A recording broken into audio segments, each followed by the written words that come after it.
Maybe we should get some decorations in here. Well, Or baby office. steps, Andreas. First of all, thanks for being here. Thanks My for having me. fifth guest. Second American. So I reached the quote. I can't do any more Americans. You're the last. Not yet. Yeah, not yet. We got to make sure there's a balance of. My first two guests were Italian, so I feel pretty good about that. Okay. Two Italians, Russian, American, American. What's the balance you're going for? Like, no more than 20% Americans? I don't know. I haven't put a number to it, but I don't want it to be just the expat podcast because then it's like. Yeah, that's fair. It's funny, though, because every American, well, every person, but every American that comes here has a completely different experience. You know, That's true. they all have a story kind of worth telling. Yes, I agree. Not just Americans, though. I mean, everyone, everyone's got their story from any country. That's true. Well, let's talk a little bit about your story. Okay. You're from Texas. Yeah, right. uh, From New Jersey. from New Jersey. And when did you come to Italy for the first time? The first time I was 18, I came with my mom.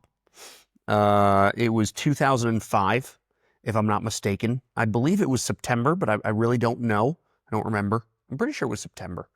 Anyway, I came to Italy with my mom. I hung out for a bit, and then I took a 3-month Italian course here in Perugia, which I absolutely loved. I was kind of straight edge back then. Yeah. Okay. You didn't know that? I didn't tell you? Well, I know you took it. I don't know you loved it. I just sometimes it's hard to tell. Okay, hang on. I didn't really love the class. Okay. I'm not a learner. Okay. I've never been good in school. Okay. I straight D student in high school with a couple F's sprinkled in. Tried college, community college. I think I dropped out in like 2 weeks. Okay. And then I came here to do an Italian course. I thought I would, try to find myself. Mm-hmm. And I basically flunked that course too. I mean, let's face it, I didn't go half the time, but I met some really cool guys. There was this guy in my course. He was from Afghanistan, and it was, this was 2005. So the war in Afghanistan was going pretty strong there. And he just turned out to be a super nice guy. So I was like, okay, let's get to know him a bit more. Because I was genuinely curious, Abdu? No, different Afghani guy. Okay. His name was Mubarez. Oh, and I loved that. And of course I came to Italy to learn about Italian culture, but really I dove headfirst into this whole Afghani thing because he brought me back to his house. They were staying at basically a big home for refugees, and they were all sent here by him and his friends, and there was family there too. He had like his sisters were here, some cousins, and they were all here sent by the Italian government to learn new the Afghani government to learn new skills that they could bring back to their home to help rebuild the country. I don't know how that went. I lost contact with them after a while, just through one thing or another. I think I lost my phone and their numbers, and I didn't really have them on Facebook. I don't think they used Facebook, and to be honest, neither did I. But it was great. I would go back to their place all the time, and it was me and like 30 Afghani guys, and I was there with them all the time. And Speaking English? in English mostly, yeah, in English. I didn't speak Italian yet. They all spoke English extremely well, and Italian extremely well. and yeah, it was just a really crazy experience, and I loved every minute of it because I felt like just by living and enjoying life, I was learning things, and that was more my speed. I wasn't. If you put me down in front of a chalkboard with a teacher, and you start going through, nothing's going to register with me. Yeah. But I do like to learn. Yeah. It's just I do it in my own way. So you learn through socialization, experience, socialization. Left-wing propaganda, the usual. Yeah. So you don't keep in touch with them? No, I lost touch with every single one of them. If any of them see this, yeah, who knows? there's Andreas. Reach out to him. Exactly. There you go. So I hung out with these guys. It was great, and it was just a mind-opening experience. They were so nice, so chill. They all had real dreams and ambitions and stuff that you don't really see. If your country's at war with Afghanistan, you only see you don't see them as people. You see them as extremists, as militants, as that kind of stuff. And just hanging out with them was really mind-opening. It was really fun, and I would just go and chill and chat, and they would make me food, and I would, take them around and introduce them to my other friends. And, every couple hours, they'd just be like, oh, sorry, just hang on, hold it right there. They would all just get down on the floor, start praying, because they had to do it, 5 times a day, I think? I don't remember. And it was cool. I loved that. And then after a while, I came back to the States. After 3 months, I went back to the States. And I always missed Perugia, like desperately wanted to go back. I just couldn't, I didn't feel at home in America anymore. And so I got a job working for UPS as a loader, and I had a second job at a restaurant on the side. And things were going pretty well. I tried the college thing, like I said earlier, that didn't work out. But I was going, things were doing pretty well. I was enjoying life, but there was just something missing, something. So my parents said, all right, you got to get the fuck out of the house if you don't. Am I allowed to curse on this podcast? Yeah, of course. That's great. I should do it more then. You got to get out of the house if you don't. Getting out of the house if you don't get a real job, or like if you don't start paying rent, or go to college. Those are your two options. And I said, okay, I'll go to college then, but just let me go to Perugia one more time before I do. 19 at this point? I was 21. Okay. Hence why they wanted to throw me out of the house. They're like, 18's fine, 19's fine, 20, you're pushing your luck here, pal. All right, 21, let's talk. Let's talk turkey. So I came back to Italy. I thought I would stay for anywhere between 3 and 6 months. That was the original plan. And I ended up getting a job almost instantaneously at the bar that I currently own. And the rest is history, I guess. And just for people who will be asking, you were able to stay here longer than 3 months because you already had your Italian citizenship through Ancestry, which your mom took care of when you guys were real young. Yeah, not real young. I remember us being really young, but really I was just really immature. It was a lot later than I realized. I think we started the process when I was already in high school. Okay. And actually got the citizenship, I want to say when I was like 18 or 19. Okay. I remembered for some reason, I think I told you that I was basically an infant. But then after and that's how I remember it. You know how memories can be weird sometimes, right? After having spoken with my mom, it turns out that wasn't the case. I was much, much older. Okay. I must have been at least like 17, 18, maybe 19. I don't remember. So 04, 05-ish. Yeah. Because at that time, it was much faster than it is now. Because like so few people knew that it was a possibility compared to now. It's like. That's true. And I still remember it having taken a really long time, going to the embassy a lot, making an appointment, them telling you to bring certain documents, you bring the right documents or the documents anyway that they told you to bring, and they say, no, this is wrong. Yeah. The usual stuff. So it took years, and I hated it. I hated the process. I didn't think that it was going to be useful for any. It's like Italian citizenship. Why would I ever need that, Mom? What the hell? Why are you busting my balls? Get over yourself. Never gonna live in Italy. Why never care? Exactly. It's like Italy. What the hell's over there for? We already have pasta here in America. What's the point? We're New Jersey. We just go to Little Italy. Exactly. Everything we need is here. For me, it was a waste of time back then. It was so annoying. Just waiting in line at these embassies. I was driving myself crazy. I just wanted to go home and play World of Warcraft. Why couldn't I just go home and play World of Warcraft? What was so hard about that? But it worked out. It was one of those times, everyone, all the listeners here should call up their mothers and thank them for something right now. Yeah. Just pause the podcast and go do that. Just hold for a minute while they do that. Okay, we're back. So you came to Perugia, Italy for 3 months, did this course, went back. Mm-hmm. When did you come back for good? When did you move here? 2008. Okay. Yeah, that was when I came. I came in September. Did you have a plan? Was it like, I'm going to go do another 3 months, or was it one-way ticket and just see what happens? Well, it was a one-way ticket, but I thought I would say, no, I think I had a return flight after 6 months, if I'm not mistaken. Memory's not the best. But if I believe, it was either 3 or 6 months, and I said I would go back after that amount of time if I didn't find a job. So the plan was to find a job, but the truth is I wasn't really looking for a job. I was just like, floating through life, hoping that things would work out. And obviously they did, oddly enough. What was the first thing that happened? How quickly did you get a job here? I got a job about 2.5 months, maybe 2 months in. Okay. Yeah, 2 months in. And did you know who did you know in Perugia at that point? Like, did you come here having only spent the school time here and you just made some brief contacts, or did you have Yeah. like family or somebody here?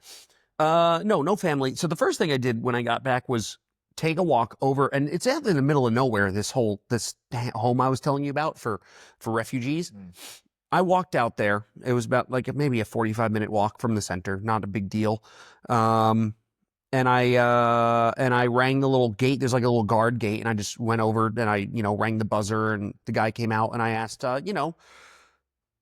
are these people here? And I went over a few names, and the guy's like, nope, never heard of them before. Don't know who those people are. So I go, okay, whatever.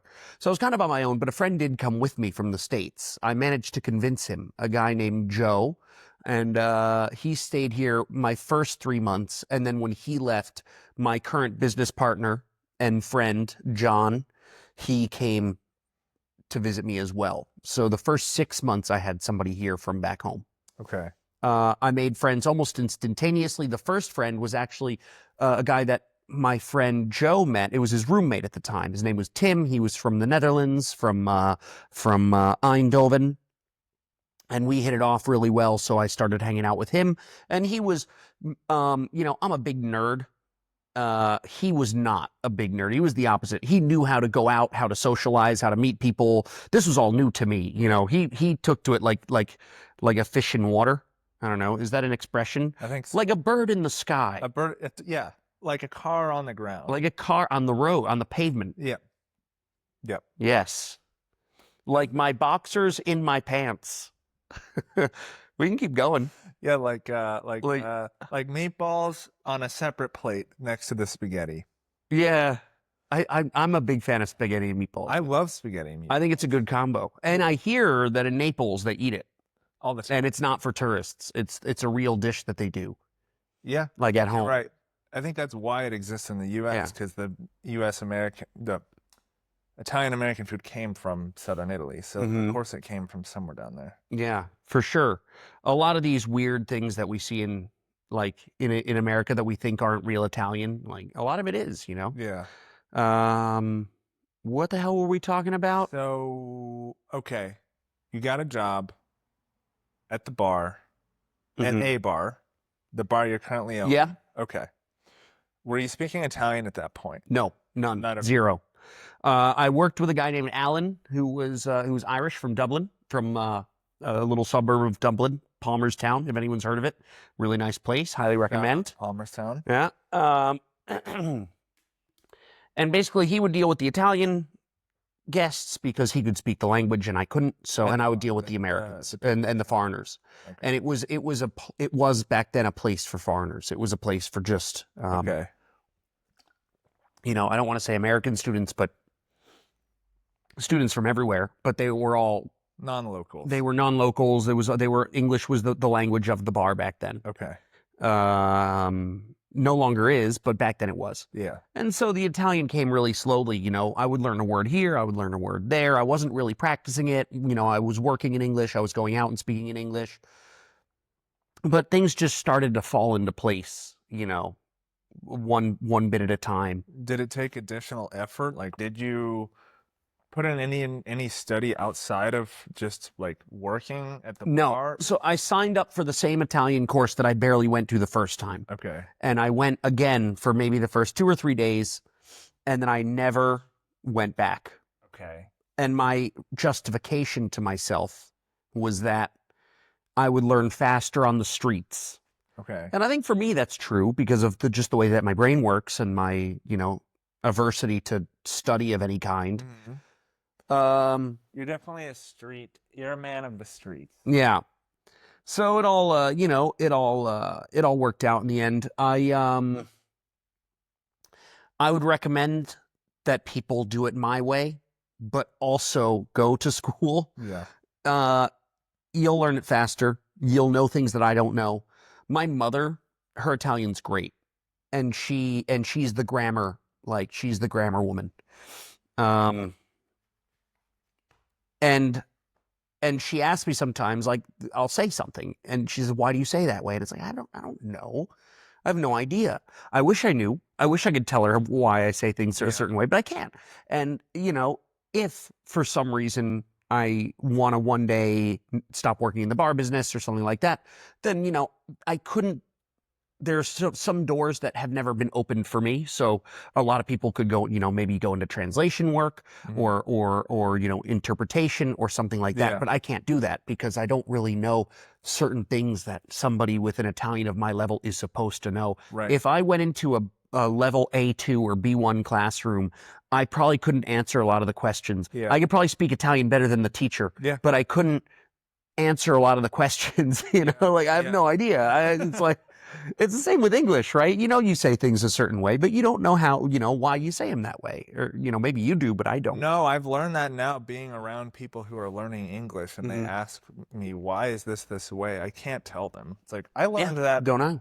20 years ago, Yeah. Trevor, 25 years ago. Like, we don't remember these rules unless you're still teaching English or you studied it at a high level. Like, we just take it for granted, the stuff that we know. But you speak so fluently. I mean, it's like you can understand and interact with any Italian.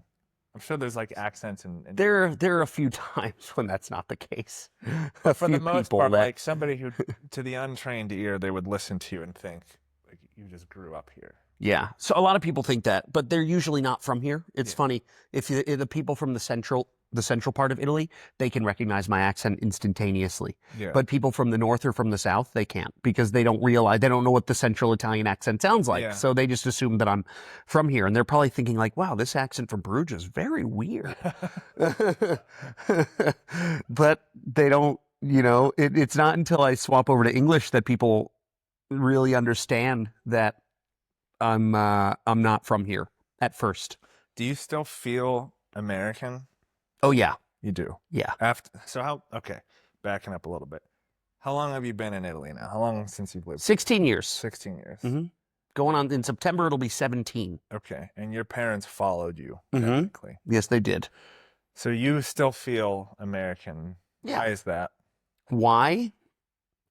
Because I love freedom. Yeah. Damn right you do. You can edit that one out.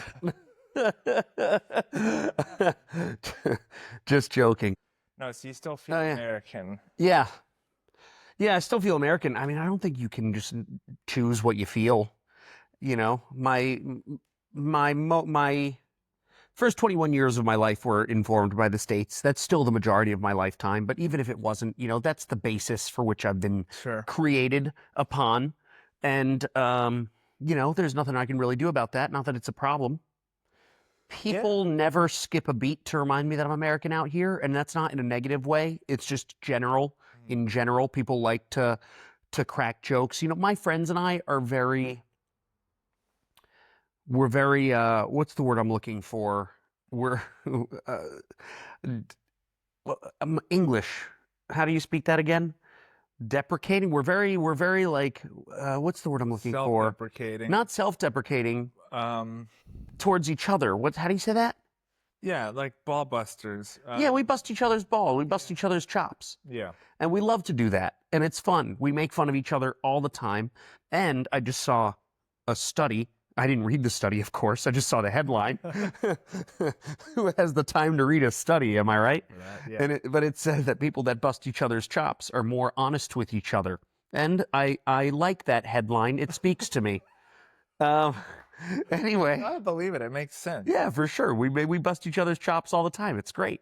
I've also found that by living where we do, which is pretty international compared to where I'm from, which is basically like white people, black people, and Hispanics, and that's it. Here, Yeah. It's like you get international students. Like, I'm not meeting any Afghans in Woodstock, Georgia. Yeah, So for by sure. being here, and it's just a mix. Yeah. There is, when you get people together that are friendly with each other and you get close, all these kind of like not racial jokes, but nationality jokes. It just becomes part of our conversation. Yeah, for sure. Because it is part of our identities. It's like, for sure. I've got a ton of friends from all over, and we all like to just make fun of each other in general. But a lot of it is like you're the dumb American, of course. But it's funny because that'll be, especially I'm thinking right now in my in my mind I've got my friend Reno, who I'll probably meet up with later for a beer or two, and he's the one that comes to mind first. He's a really good friend of mine. He's a lawyer. He's Italian. From Naples, right? No, he's from Basilicata. That's right. Yeah. So he is the guy that comes to mind. But I mean, I've got all friends from all over, like friends from Russia, friends from Iran, friends from, every country of the world. And when they're from somebody different than Italy, because you can't do it with the Italians, you're in their country. We chose to be here, But if somebody's from another country, then hell yeah, you don't skip a beat. You're always pointing it out. Everyone does it to everybody all the time, and it's lighthearted and it's fun. It's always lighthearted. Yeah, it's not. There's nothing meant by it. I think that the funny thing is that every country is different. Every nationality, and everyone has this national identity. Mm-hmm. Some more than others. But you notice differences between them all the time. But the countries that most remind me of America are the ones that are supposed to be considered like our enemies. Not of America, pardon me, of Americans. So people from Russia, people from Iran, those are supposed to be our big enemies, although lately doesn't look like that anymore. But, that's a topic for a different day. Yeah. Let's keep it light. But they're the ones that really act and think the same way that we do. Not the politicians, just the people. The people, yeah. Like when I talk to a few people come to mind where it's like they get it because they're also immigrants here. And yeah. We're all kind of looking at Italian culture from an outsider's perspective, which kind of brings us together in a lot of ways. Yeah. And let's face it, people want to live in Italy. Doesn't matter where you're from. People love this country. Yeah. People really love this country. Tell me about it. So you've been here 16 years, almost 17. You now own a business. Two businesses, technically. Well, yeah, one business that has two locations, I guess. And they are two bars, or one bar, one / music venue. Yeah. 2 bars. Let's say 2 bars. They're bars. They're great. I love them. They're the best. They're the best. They're the best places in Perugia. Exactly. No, if you are in Perugia and you want to go to cool bars, there's Dempsey's and Marla. Yep. Dempsey's, when you started working there, was Dempsey's before? It was already called Dempsey's. Okay. We didn't change the name. The old owner was Martina Dempsey. She founded the place, and if I'm not mistaken, she left that business relatively early in its lifespan. And we wanted to change the name at the beginning. There was a lot of pushback. And to be honest, I wasn't creative enough to think of something. So we just stuck with it. We tried to change the name again like 3 years ago. When we renovated, we restyled. And we wanted to change the name again, but the locals were not having it. Everyone that we asked, there would have been riots on the street had we changed the name. I don't know why, but the place is considered now by Perugians to be quote unquote historic. They call it a historic place. È un bar storico. Well, what I appreciate about it is that from what you said at the beginning, it kind of was like the foreigner bar. Yeah. Now it's not. I go there not every night. I'm not, I'm not an alcoholic. Let's just pretend you don't go there every night. Yeah, I go there like a couple times a month, maybe. By the way, when are you going to pay off your tab? It's running pretty high there, pal. Just next week. Okay. We'll talk. Maybe. Yeah.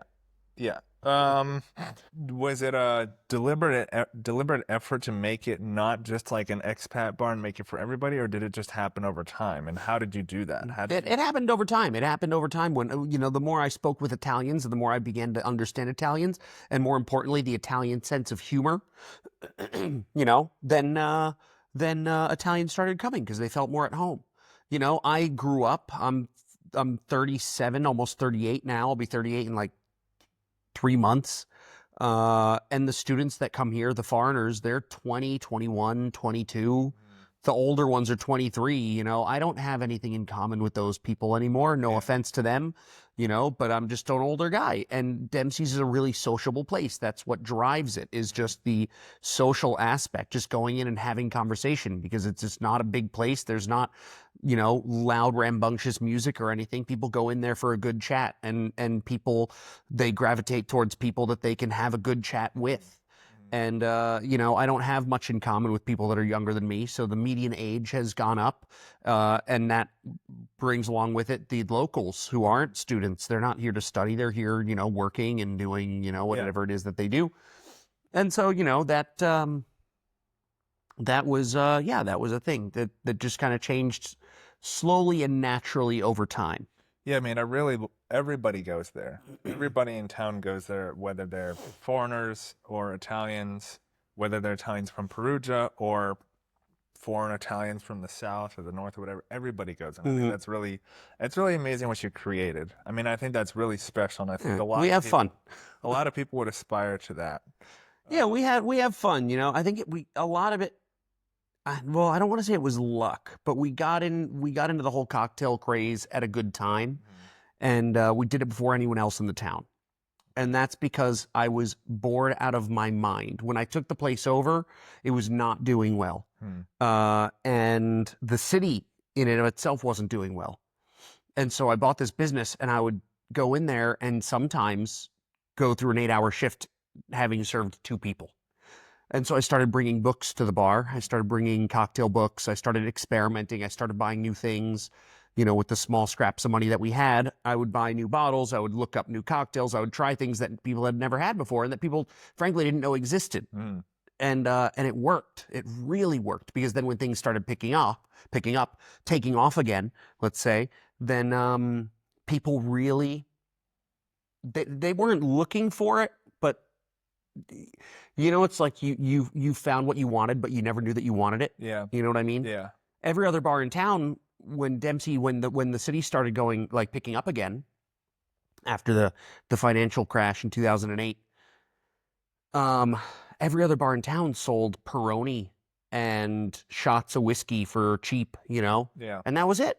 Just you get a beer out of a bottle or like a shot, you know? And there was this trend of mixed shots. It's like, let's put some Malibu and blue curacao in a shot together and sell it. And it's like, that was going crazy with young kids, but no one really, I don't know. It wasn't really, everyone was doing it. Let's put it that way. Everybody was doing it. It wasn't anything special. It wasn't anything new. So I think we were the first place that had, that did real drinks. And now there are more places that do it, but we have the advantage of having been the first in the city center. And so, you know, people know us. The name recognition is there. Yeah. Do you think that that's a national thing? You think there was a trend away from just basic Peroni bars to people are looking for something more throughout Italy? No, I think it depends on where you're at, for sure. I think Perugia it's still a small town. It still has a foreign population, but it's not that huge. I think it's the same in the States, really. If you're in a bigger city, then people want more things, you know. There's more, how do I put it? More concepts have the possibility to work and to grow. And a lot of people that come to study in Perugia, they did come from, it is a university town. It's a very compact university town. Everyone's very close to each other. And so there's a lot of people that did want that. If I were to open up a bar like Dempsey's in another city, I really have a hard time thinking that it would work. You know, if I went to like Spello, you know, Which is a small village nearby here. Right. Very small place nearby here, but they have bars that just do coffee, do Peroni out of a bottle, and they're doing fine. They're killing it. But that's what the locals want, because they're fine with that. And they're not really, it's not that they don't want to branch out. It's that they don't really realize that they have to. Does that make sense? Yeah. Yeah. And there just might not be, it would just take so long to get the locals to. I think one unique thing about Perugia that I love is how everyone goes out to the same area at night. Everyone's out on the same street and piazzas, plural, every night. And it's so compact and there's so many people there. And at first people would just say, okay, I'm going to get my beer here at this bar, but the line's too long. So let's pop our head into that little dinky place over there in the corner, you know, just to not wait in line for too long. And then you would make them like an Irish maid, you know, like a whiskey sour with mashed up cucumber and elderflower. Super simple by today's standards, but back then it was mind-blowing. Yeah. And then people would go out and like, Holy Mother of God, taste this, you know? And people were lining up out the door after that. It was crazy. What's the current trend with cocktails in Italy? Mezcal is huge, Mezcal is huge. but not in Perugia. Not in Perugia because Perugia is, it's a student city. Students don't have a lot of money. That's a universal truth. And mezcal is expensive. Okay. Mezcal is expensive because you can't produce that much of it. So, you know, people will have a mezcal after dinner sometimes, but no, it's rare. That's an Italy-wide trend. I think that the biggest agave bar in all of Europe is in Italy. It's in Rome, if I'm not mistaken. It's called La Punta. They're even outsourcing their own mezcals and everything. Great bar. I've been there a few times.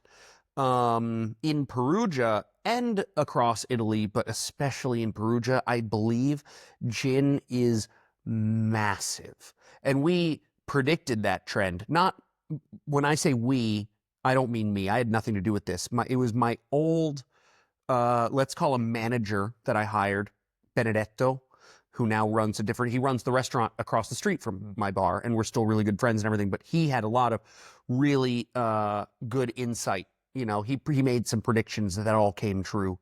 And one thing that he predicted was that gin was going to be big, and he was absolutely right, but we had no idea how big it was going to be. I mean, it's insane. We go through, I would say, I think vodka might still be the most sold spirit in the US. I believe it is. Here, I think we go through, in America, yeah. Here we go through 6 cases of gin for every case of vodka. And then we go through 6 cases of vodka for every case of rum.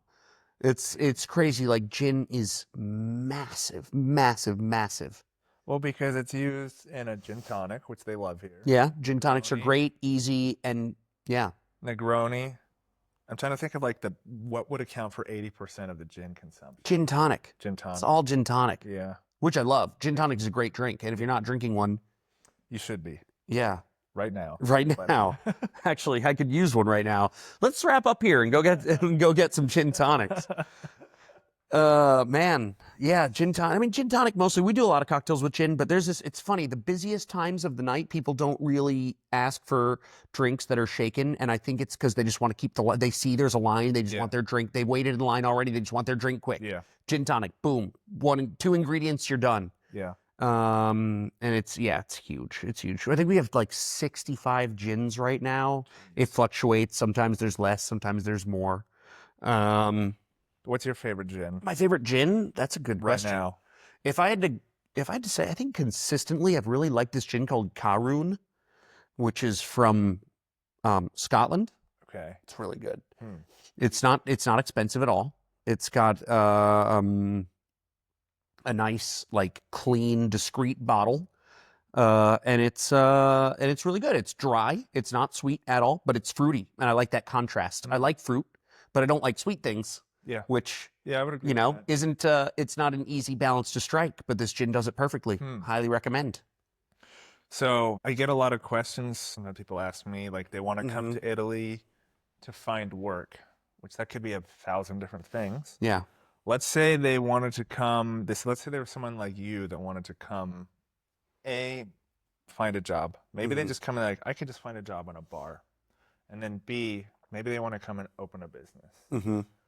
For somebody who just wants to find a job working at a bar, what should they expect? What do you wish you had known at the time? Oh, boy. Oh, boy. My brother did that. My brother came to Italy. He got a job working for me, and he's my brother, but I wasn't going to pay him more than the other staff. You know, that's not fair. So I paid him just like I paid everybody else. And his first paycheck arrived, and he quit instantly. He got a flight back home. And he was shocked at how little money you make out here. Like, he was shocked and appalled. He couldn't believe it. It was beyond his level of comprehension. And that's like, when I say it that way, it makes people think that maybe Italy's a poor country. It sounds like you're, in a third world country. You're not. Everything's relative. Sure. You work for, let's say, an average of €8 an hour. at my bar anyway. And people say that that's high. A lot of people work for like €7 an hour, 6.50, and it's all relative. I live by myself. I've got a really nice apartment on 2 floors, beautiful panoramic vistas, really nice big living space, 1 bedroom, 1 bathroom, but they're big, they're substantial. You ever been to my place? No. Yeah, well, You next know, I've been podcast, you should do it over there. Never been invited. I don't invite anyone to my place anymore. But I pay €550 a month. My next door neighbor, I found out later, pays less than me. She's got 2 beds and 2 baths. 2 bedrooms, 2 bathrooms, really beautiful modern place, hardwood floors, beautiful panoramic vistas, a fireplace that heats the entire place. She pays $500 a month. If you're a student and want to work as a bartender, if you want to work as a bartender, go for it. Come here, work as a bartender, make your €8 an hour, take home your €700 at the end of the month. And you're going to be like, holy shit, only €700 a month. This is crazy. But then, you find an apartment living with somebody else or other 2 people, you pay €200 for your room. Your utilities come out to be like another 100. You've got €400 left in your pocket, and going out for dinner, can cost you anywhere between €20 to 100. Depends where you go, but it's not going to be like going out in the States. Not even close. Yeah. I mean, here, if you got the best pizzeria in town right across the street, well, actually it's on the same side of the street. I correct myself, but it's right around the corner from here, Yeah. You go for a big ass pizza and a beer, and what do you pay? Like $10. Yeah. $11. Yeah. It's great. I think people just need to have their expectations. Mm-hmm.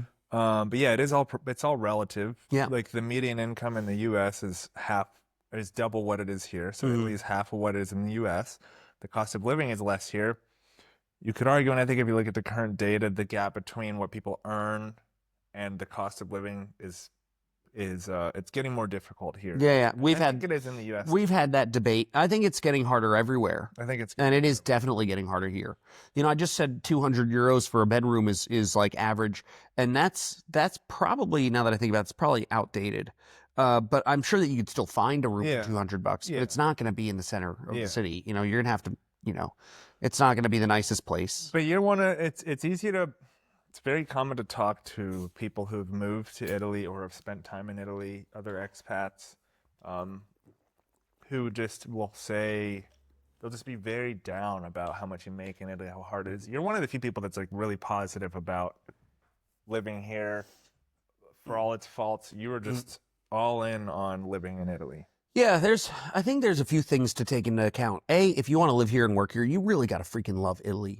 I've got a friend who's come out here from the Netherlands, and he started his own business in Rome, and he's doing well for himself. But he had this need, this almost biological need to be here. If you don't have that, don't bother. I'm covered in tattoos. I've got friends that are like, yeah, I'm thinking about getting this tattoo, but I'm not sure. I'm like, I don't know.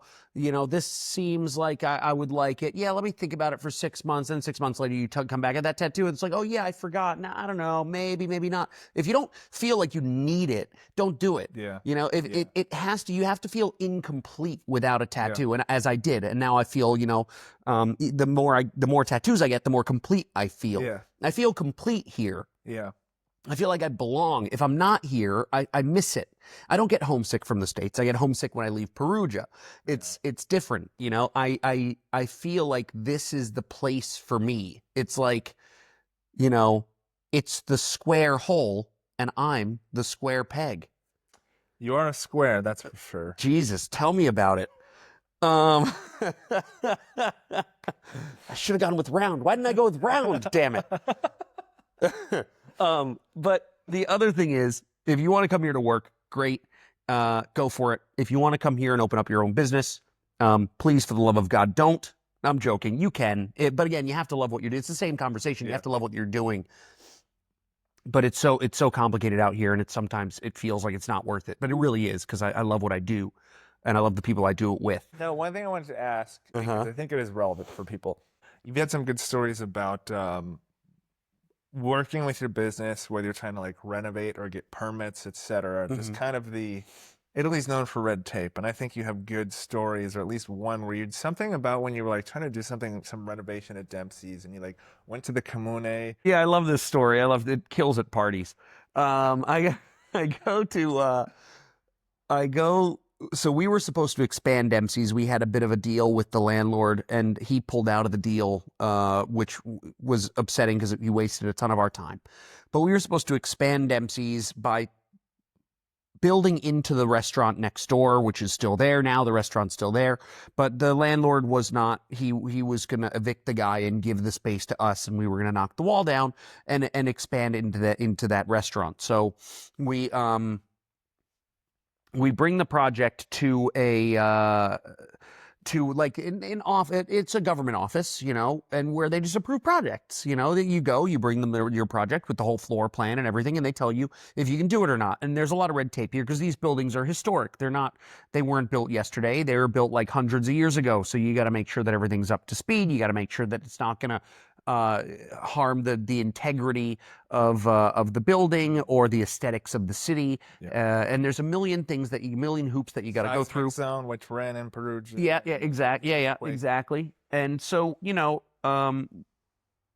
as I learned this day, it seems that there's a lot of stuff that is really up to the discretion of the person who's approving these projects. So I go with a how do you say geometra in English?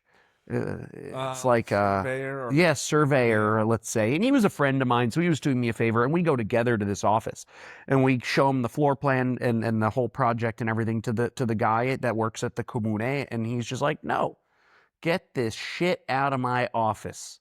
He wasn't having it. He's like, no way are you touching this building. Hell no. This is a historic building. Not going to happen. And so I'm a little deflated, and then we walk outside, and the surveyor lights up a cigarette, as you do. And he says, don't worry about it. Just let's wait 15 minutes and go back in. I'm like, why? What's the freaking point? Why would you do that? They already said no. Yeah, they already said no. What are we wasting our time here for? He's like, you've not been in Italy long enough, man. Finishes the cigarette. We walk back inside. We go back into the same line, and we get a different person this time. And in the same office, the other person that we had just spoken to is 2 seats over. And we go up to this other person, and this person's like, oh, I know this building. Oh, you're going to expand. Oh, that's great. Great idea. Love it. Boom, stamp, signature, good to go. Be on your way. It was just so he approved person. It was just a different person. It's all up to it, and I don't think it's supposed to be up to the discretion of the person. But it seems that in practice, that's how it is. I think that maps onto literally everything in this country when you're trying to get somebody to sign something. It's the same thing with citizenship, people's applications.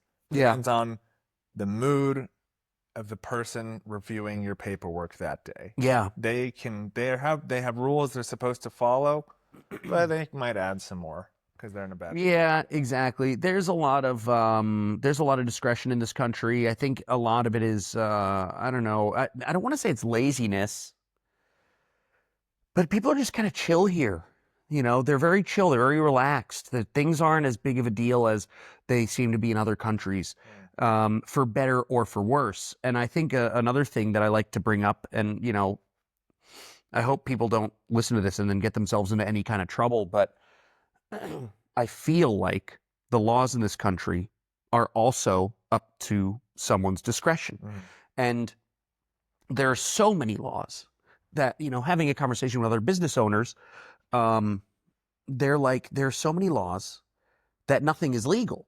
You can't go left, but you can't go right. You can't go straight, but you can't go back. It's like, it's just, there's everything. You can't wear long pants, but you can't wear short pants, but you can't wear no pants at all either. It's just, there's a million laws and they all contradict each other. And somebody just explained to me once, they're like, look, and just, disclaimer here, this is just one conversation I had with one guy. Don't listen to me. I'm dumb as rocks. But, they're like, all these laws exist so that they can apply them to the people that they want to apply them to. Wow. It's like if you open a bar, I'll give you the perfect example. I own 2 bars, Marla and Dempsey's. Your listeners should come and spend all of their money there. At Marla, we have neighbors in front of our bar, and we play loud music at Marla. We also play loud music at Dempsey's, but Dempsey's doesn't have neighbors. So loud music is illegal no matter what. You're not allowed to be playing loud music anywhere in the entire country. But because Dempsey's isn't bothering anybody, they don't apply the law to Dempsey's. Nobody cares. No one cares. Yeah. At Marla, we have to be much more careful because they do apply the law. We've gotten fines before because the neighbors are being bothered by us, which I apologize for profusely. It's not our goal, but sometimes, you know, we have a little too much and we just gotta lose control of the situation, and shit happens, you know. I mean, it's we're not doing it on purpose, but sometimes you're neighboring what's sometimes a music venue with live music. Yeah. And it's that you're in a historic center. It's a college town. There's going to be late night. I don't know. I don't agree with somebody that wants to live in the city center of the capital of the Umbrian region and expects total silence. I don't agree with them. We have plenty of countryside for that. Yeah, exactly. For those of you listening, I will never agree with these people. However, when the law is being applied, it is working in their favor and not in my favor. And so we have to respect the law to the best of our ability. And sometimes we go a little overboard. I've made mistakes. Haven't we all? You know? So there you have it. That's the one example that is pertinent to myself and my own businesses. I can play the music as loud as I want at Dempsey's. I can have the entire city vibrate with the decibels coming out of that location, and no one is gonna give a shit because no one lives there. So the law is not applied to that location. If you're going to come out here to start a business, what I do, okay, technically you could say I came out here to start a business, but I didn't really. My businesses are US based. It's all remote. I didn't open up a storefront. I didn't really start a business here like you did. I think to come here, you should probably not expect to open up a bar, open up a store, open up a whatever here and become a millionaire. No, that's never going to happen. That's never going to happen. And most of the time, I mean, even Italians, when they open up a place, they go out of business. But you really need a real understanding of where you're at. People tell me all the time, like, I'm going to go open up this. Like, there's no good burgers in this town. I'm going to go open up a burger place. And it's like, great, you're right. There are no good burgers in this town. But would a good burger place really take off? Maybe. I don't know. But it's much easier to recognize a gap in the market if you really understand the market inside and out. So if you think you're going to get on a plane, come out here and open up something, you know, you're probably going to fail unless you're really immersed in the culture. I lucked out big time. And a lot of what we created is based on research and hard work and the skills that I have as a person, but I'm never going to say that there wasn't luck involved, because there definitely was. A lot of that was just the location, the fact that I was able to find a place with rent that's so low, and the fact that the businesses around me just kept making mistakes left and right, you know, and I was capitalizing. And I wasn't capitalizing on that, but it worked in my favor. Yeah. You know, there's a lot of luck there involved. It's not like in the States, if you put together a business plan, even if you put together a business plan where you take every single thing into account, there's still a chance of failure there.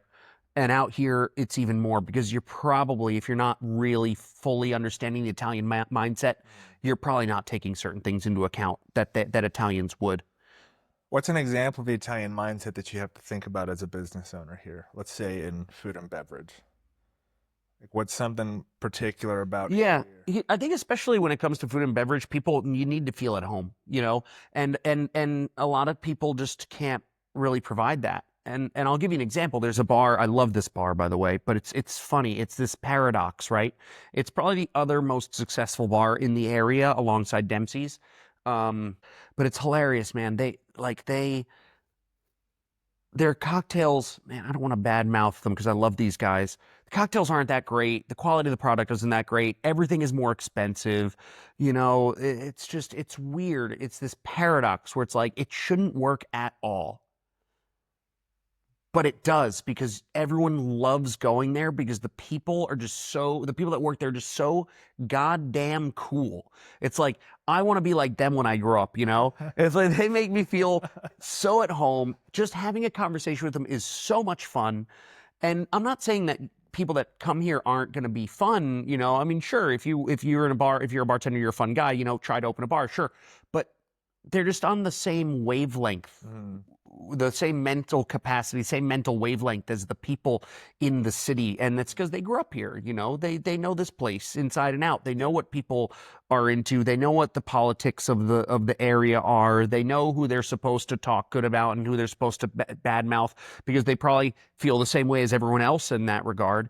Maybe this isn't the example you're looking for, No, I know. but I think it's a good example. And they're packed wall to wall every night. People are happy to pay more to go there, because including myself, I love going there. Yeah.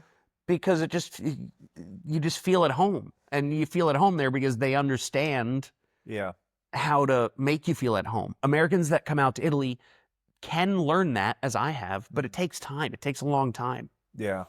Yeah. I've also seen things like the example I always bring up is when you go to a restaurant or a bar in the States and you get a drink, a beer, whatever cocktail, and you get the staff can see you're towards the end of your drink, they'll come to you and ask, do you want another round? Oh, yeah. And Americans are more than happy. It's like, twist my arm. Yeah, sure, I'll have a second one. It's like easy money. Here, they don't do that. Yeah, they never do. Because they're not as motivated by that extra €6, which I think they should be as a I do it all the time. American. Just ask. Yeah. Well, worst they could say is no. But I also think to your point, I think they want people to feel comfortable and at home and not be pestered. That's true. That's a big deal. And actually, this is one of those funny examples where I see things from both sides of the spectrum. I don't have an opinion either way, but I really am frustrated when I'm at a restaurant and people it feels like I'm being ignored. It's like, I would like service, please, but there is none. You really have to, practically throw your fork at somebody to get their attention.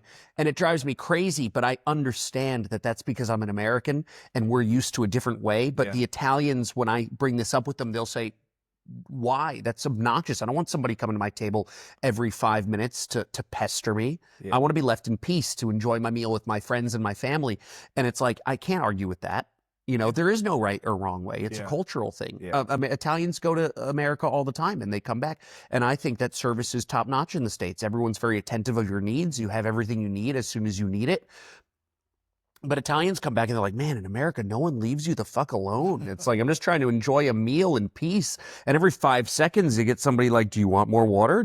Let me direct your attention to the tip jar. It's like, Jesus, it's like, leave me alone. And I can't argue one way or the other. There was another thing I wanted to say, by the way. We were talking about people coming and, what would I say to people? What advice would I give to people that want to come here and work? And it's like, and I do have advice, actually, and I tell people this all the time. It's like, get a job working for an American company online.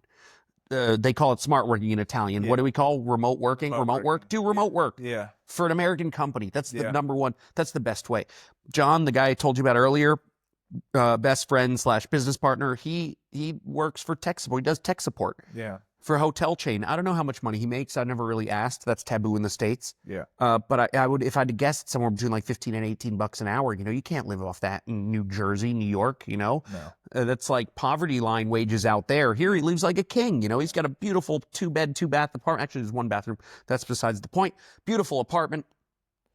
He lives like a king out here, and he makes $15 an hour. That's great. I say do that. Yeah. That's Do you feel because that's what I do. Mm-hmm. I started my own businesses, so I have my own struggles with that. But yeah, I mean, it's amazing. It's living the dream to have an American income while living somewhere like Italy. Oh yeah. But I wonder if I'm a little bit conflicted, because it's like, yes, I'm contributing here because I buy stuff here. I pay taxes here. I have a partita IVA, all that stuff. So like, I do give back to Italy. I pay rent to a Perugian landlord. So my money's going back here. But am I like hollowing out the country?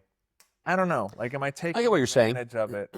I don't think so, because like you said, you are bringing money to the country. Yeah. You're not going to eat at your local McDonald's every night. You're going out to an Italian every other night. What American foods do you miss? American foods. What does that mean? What foods do I miss that I can get in America? Yeah, like Mexican. Oh yeah, exactly. Yeah, what American foods do I miss? Mexican food. Yeah. Yeah, that's mine. I mean, that's a whole separate discussion. We do have American foods, but it's mostly like pulling from other things. But Yeah. what food do you miss most that you can get in New Jersey that you can't find here? Star Tavern Pizzeria. Oh yeah, tell me about that. Oh, it's great. Yeah. I joke with people all the time. I tell people Star Tavern Pizzeria. I tell my Italian friends, I'm like, it's the best pizza in the world. And I and I just brought Caterina with me to the States. We went in October, and I keep saying like the best pizza in the world. And of course I say this all the time just to gauge their level of disappointment after they have the pizza. And she eats this pizza from Star Tavern Pizzeria. She looks at me, she goes, you know what? This is the best pizza in the world. I love it. Star Tavern Pizzeria, Orange, New Jersey. But you do prefer Jersey style pizza over Italian? It's odd. I don't eat a lot of pizza when I'm in Italy, oddly enough. I don't eat a lot of pizza in general, even when I'm in the States. There's just this one pizzeria that makes it the way that I like it. I've been going there since I was a baby. It was my first job. You know, it feels like, it tastes like home to me. I do miss Mexican food. I love Mexican food.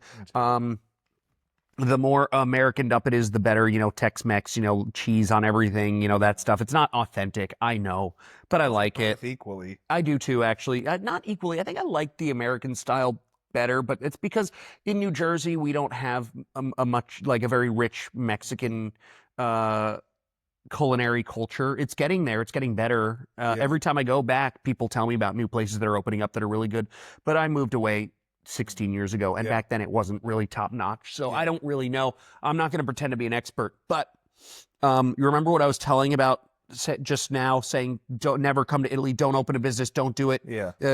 Forget all that. Yeah. If someone wants to open up a Mexican restaurant, please, for the love of God, preferably Mexican people, maybe Yes. with some Americans, so they could. that would absolutely work. I guarantee it. If you want to become a millionaire, come to Perugia and open up a billionaire. a billionaire. Definitely. The next Elon Musk needs to, you know what? Elon Musk could probably double his profits if he came to Perugia and opened up a restaurant, a Mexican restaurant. Call him up after. I'll send him a message. I think He never responds to my mail. Maybe he doesn't read mail anymore. Yeah, I don't think he does. Yeah. Well, I have tried Mexican food in Italy in, where was I? Lecce? No. In Bari, Rome, Florence, and that's it. And it's all terrible. Oh yeah? Yeah. I really liked the Mexican food in Rome at a place called Picos. I've heard about this place. Yeah. I've not been there. I'm not saying all Mexican food in Rome is bad. I've heard there's some spots, but the one place I tried on it was a while ago. But Yeah, it's like the American fantasy of what Mexican food is, you know, but it's great. I love it. It's got, you know, the stuff is good. You know, again, it's more of a Tex-Mex than it is an authentic Mexican. But they're Mexican chefs. They're doing the food. Yeah. Buffalo wings are great. That's not Mexican. Yeah, but as far as I can tell. Mexican places can do that really well. Yeah, I mean it kind of goes hand in hand. It's all spicy, and you know, I don't know. I've never associated buffalo wings with Mexican food, but I feel like they're at home in a Mexican restaurant. Sure. Does that make sense? Yeah, of course. I wonder if Mexicans are that are listening to this are hating me right now. Yeah, I have at least 4 Mexican followers. Now There you go. 3. Exactly. Man, I try to be respectful of people's culinary culture, but I don't really know a lot about it. So I'm just speaking to my taste here. What do you think? All right. Trying to bring it back. Much of my audience are people who love traveling to Italy, or maybe one day want to travel to Italy. And I'm in, like, you know, the Italy social media space where you see a lot of stuff about like stereotypes about Italian food. And what do you think about Italian food? What's overrated? Overrated? Yeah. Huh. Like, what have you found that like people just won't shut up about, and you're like, yeah, I'm over it. I don't eat that anymore. I don't know. What do people not shut up about? Some of mine, like prosciutto, I'm over. Like, I'll eat it, but I never seek it out. I'm much more of a gabagool. Yeah. No, capicola I do prefer. Okay. To prosciutto. Huh. For pizza, Neapolitan, I still think that has the best flavor. Mm-hmm. but I've found that I like Roman style much Oh, me better too. because Hands of the down. crispiness. And Hands down. Marguerite that you recommend? Yeah. God, because they do both styles, but like Mm-hmm. I just like the crispiness of the Roman style. I agree. Maybe it's the 100%. American, but I like a slice that you can pick up. Yeah. Yeah, people, that's a debate. And again, it's like no side is correct on this. Well, Like, if taste is taste. yeah, If talking about Italian food culture, that's one thing that does kind of drive me a little crazy. And this is, I recognize that Italians are great. They're really, most of them are extremely smart. They're really well cultured. They're well versed on like art, music, politics, anything. they know at least 2 languages. They know at least 2 languages, most of them anyway. I freaking love Italians. I do, but I have been here a long time, and I do like to pick a bone every once in a while. And I got a few gripes, a few things Okay. that, of course, we're going to begin generalizing here, which you're not supposed to do. But there's one thing It's fun. is We don't it have is all day. it's fun. I love it. One thing is the food, and I love Italian food. It's the best, but it's not, because there is no best. It's a matter of taste, and I just wish that they would accept that, but they can't. It's beyond their capability. They think that the best food in the world is Italian, Mm-hmm. and most people would agree. If you surveyed the whole world, Probably. most people would agree, and you see it every day. That's like Italy ranks #1, blah blah blah.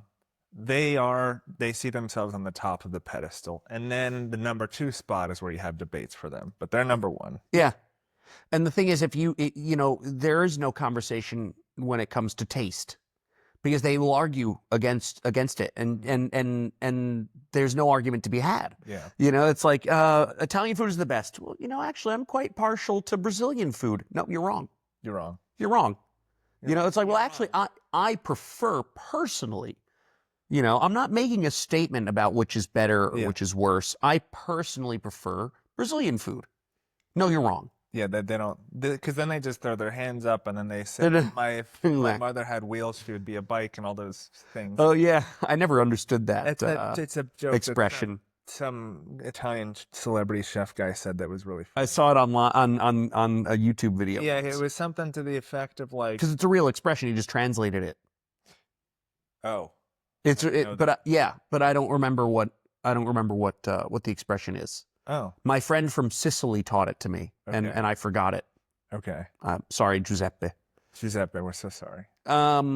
However, and I think this must be said, Italians, when I moved here, were extremely closed-minded, especially when it came to food, and that is changing, and it's changing quickly.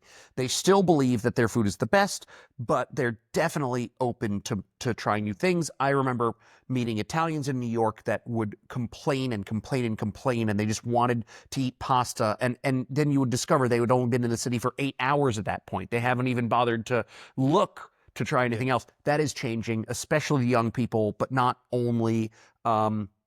Chinese restaurants have opened up all over town, and they're all doing extremely well. An Indian place opened up that's doing extremely well. Italians are now really branching out, and I appreciate them for doing that. So I don't want people to think that they're all, being, food Nazis out here, because they're not anymore. A few of them are. They're not. I mean, they pretty much all of them love sushi. That's true. I like sushi. Me too.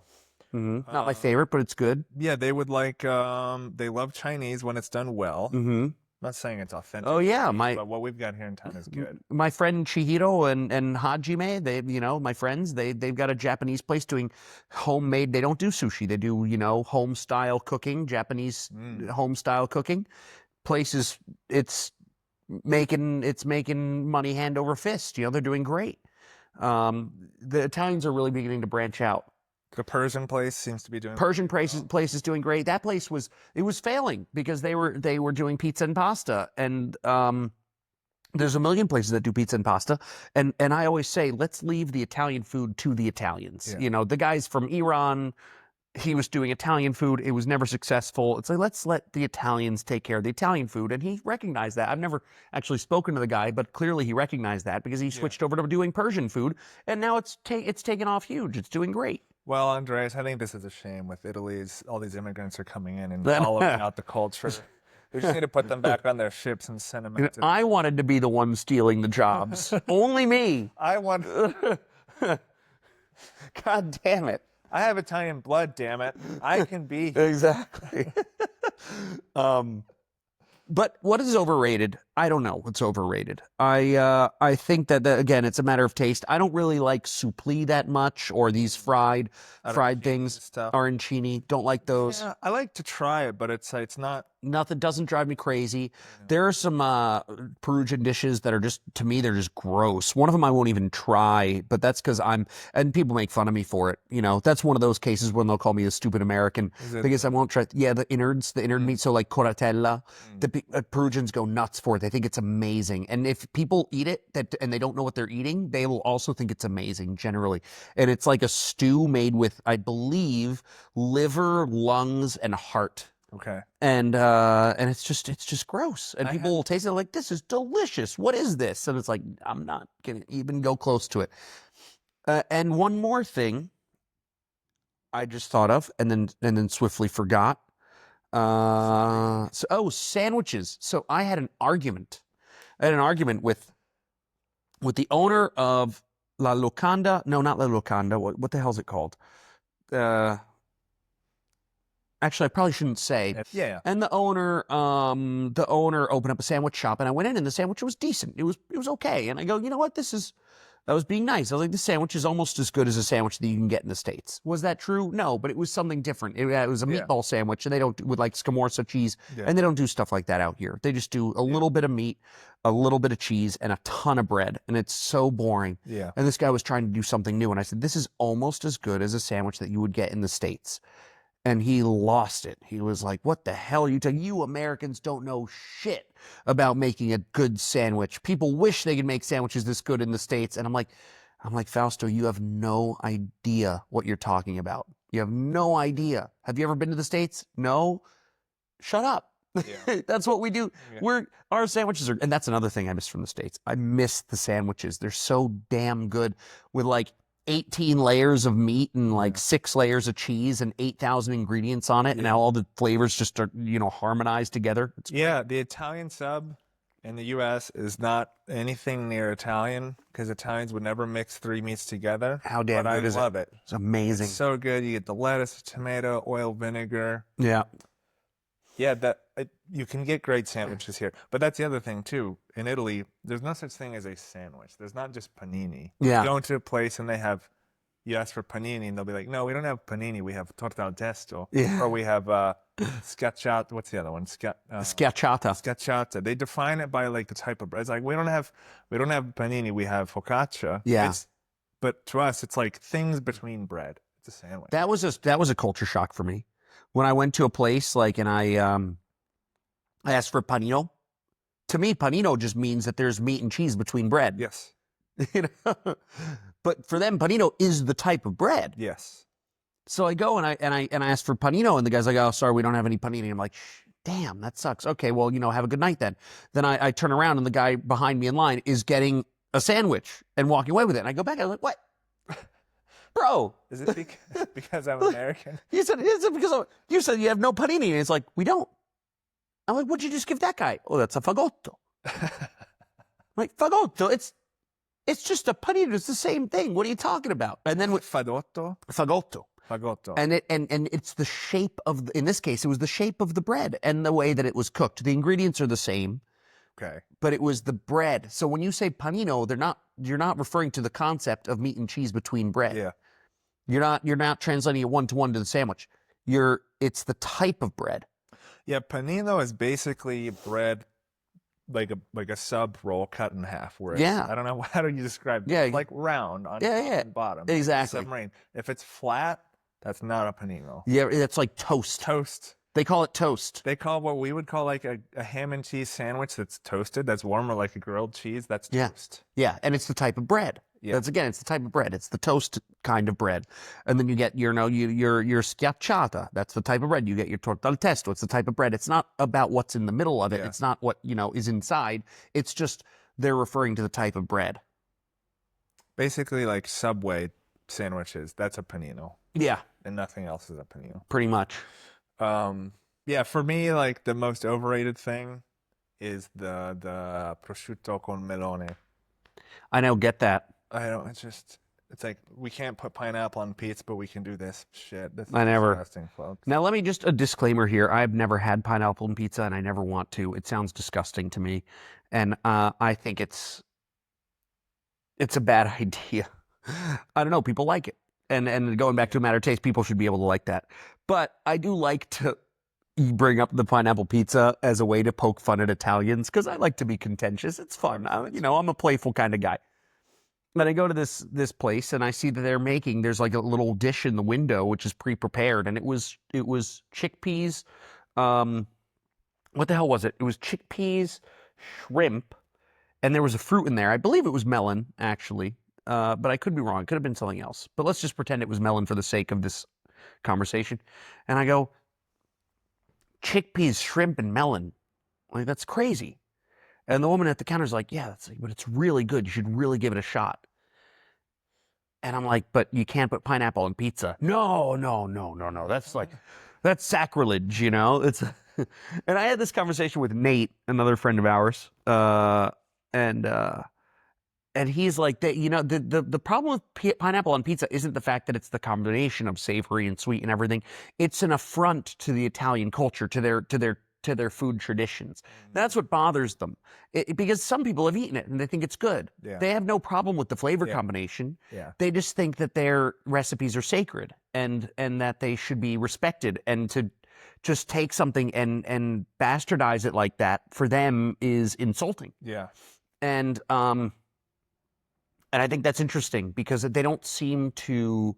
Yeah, I feel like I'm being hypercritical of Italians today. So let me just reiterate that I freaking love Italians. They're the best. Of course. Italians we wouldn't are be great. here if we didn't love Italians. Exactly. I mean, they're freaking awesome. But we're just going from one negative to the next.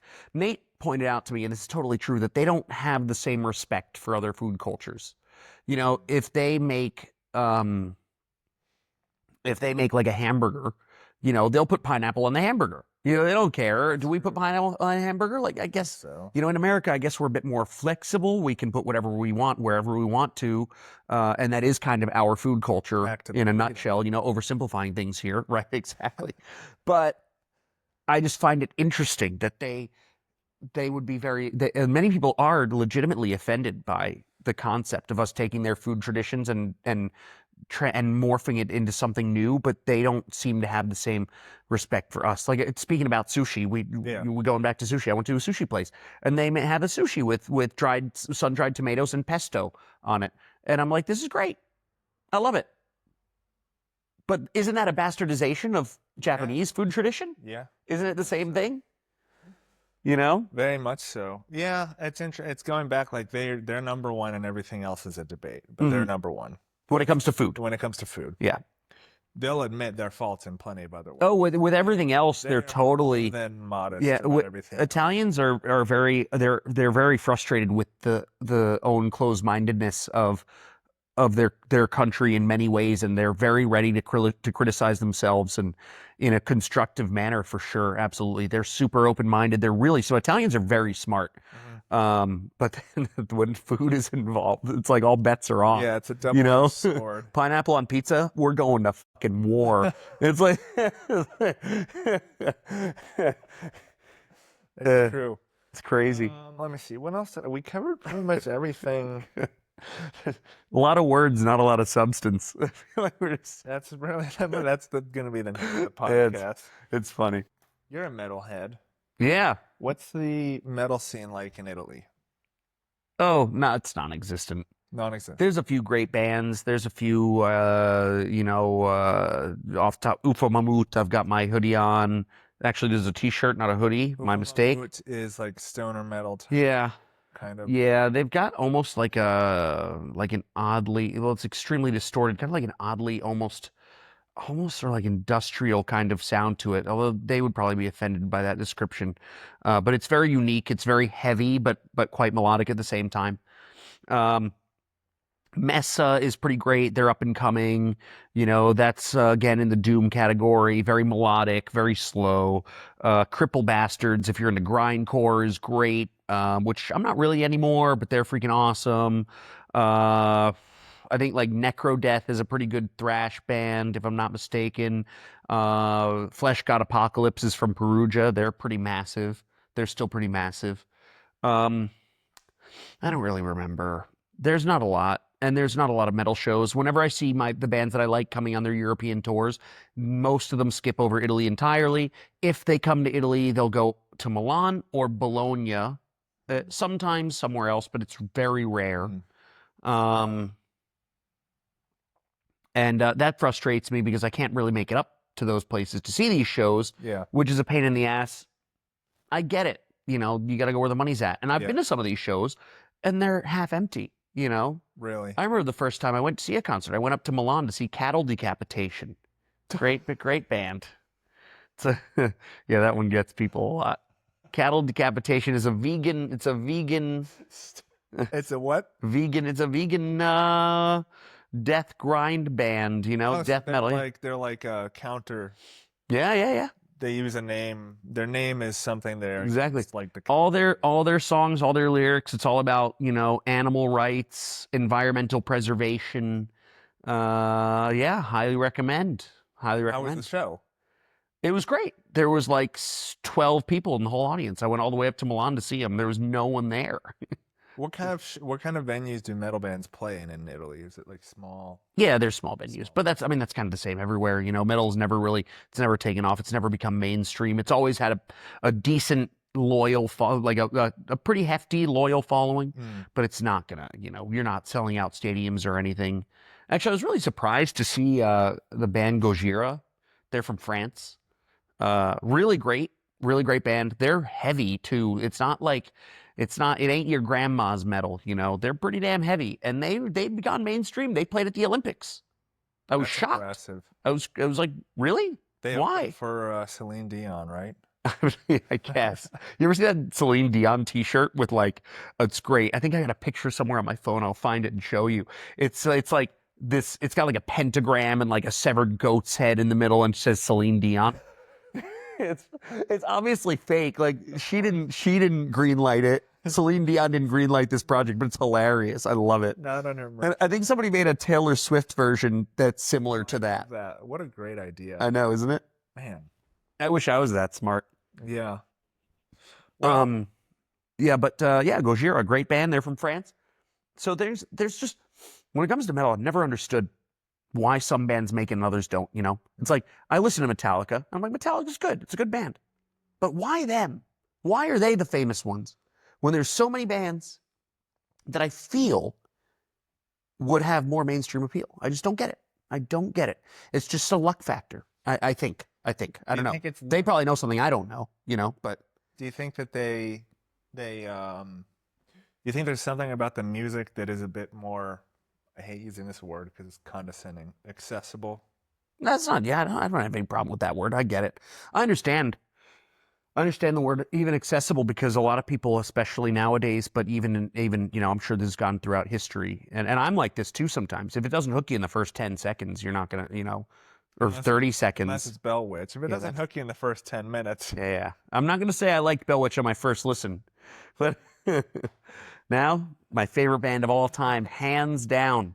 Bell Witch. Bell Witch. If anyone's listening to this podcast, you shouldn't be. You should be listening to Bell. What have you wasted all this time for? So glad we saved this for the end of the podcast. At the top. Can we just swap it around, put this at the beginning? Stop this podcast right now and go listen to Bell Witch. Anyway, yeah. I don't know anything else interesting we need to cover about living in Italy, Italian culture. I just think it's interesting. You've been here so long. You're so much part of the culture here. Like everybody in town knows you. When I talk to you, it's like I've been in Italy 3 years. So when my friends or people talk to me, they're getting like the 3-year depth experience in Italy. You've been here so long that you just see things so far ahead. That's like, yes. However, your experience is much more varied than mine because I came to a town and began working in that town full time right away. And that's been the case since I moved here. I've been a part, I would like to consider myself a part of the Perugia community. I'm one of the cornerstones of the nightlife culture here. Everyone knows me in this town if they go out after dinner You know, a lot of people don't know me because they don't. They go to dinner and then they go home, and they will never meet me. Yeah. That's fine. Doesn't bother me. But my experience has been localized in one spot. There's a running joke. People make fun of me because they say that I'm scared to leave, like the city center. Yeah. You know, and I lean into the joke. You know, it's like if I go anywhere outside of the city center of Perugia, even if we're just like 5 kilometers away, like 5 miles away, I'll start pretending to panic. Yeah. I've never seen you outside the center. I barely ever leave. You say you go to these like metal shows and other towns. Yeah, I do. I don't believe you do.